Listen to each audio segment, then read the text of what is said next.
that's why the Premier has acted, asking for a full investigation by, I think it's a retired judge, and that's appropriate. These quarantine measures weren't set up as a bit of a laugh. They were set up to keep Australians safe. Isn't it a failure on Daniel Andrews' part?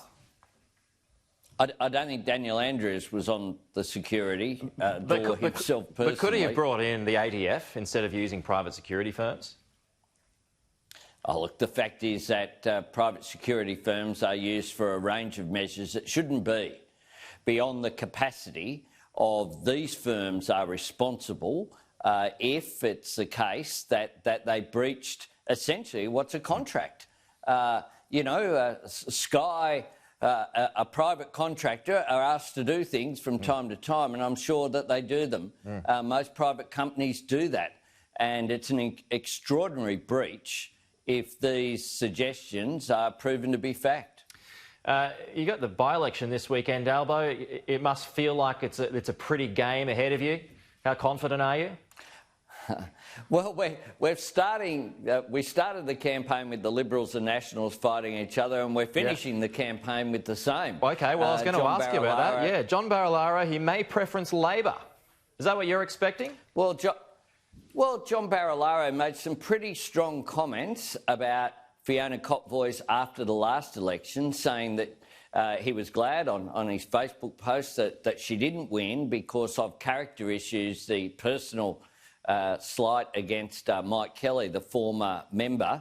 The federal, state and local representatives in this community, I know, have positive, constructive working relationships. And he was pretty harsh in his judgment of Fiona Kotvojs, the Liberal candidate, about her character, and said he was glad that she didn't win just a year ago, so it's not surprising that he wouldn't be barracking for her now. And he's also been very critical of Scott Morrison, not just for the cuts to the ABC and the impact that it has on regional communities, but the fact that they just haven't been honest about it. They should be straight. A cut is a cut. And John Barilaro, I have differences with him, but he's a pretty straight-talking bloke, and I think people in Eden-Monaro know there are cuts to the ABC and know that they relied upon those services during the bushfires to literally save lives. If you do lose, Albo, the Wolves will circle. Will you see it as a reflection on your leadership? Well, Scott Morrison started this by-election campaign ahead. It's the day that Mike Kelly, a very popular local member, resigned from Parliament, our vote went from 51 to 48. That's according to Anthony Green, estimates he's worth about 3% of the vote. And it's during a time where it's very difficult to campaign. It's once in a 100-year pandemic, and that was the last time that a seat changed in terms of a by-election. Look, what we're focused on is just fighting for every vote. We're confident we have the best candidate in Christine McBain. There's no one on the Labor side saying that that's not the case, unlike the coalition, which is really a rabble and a mess.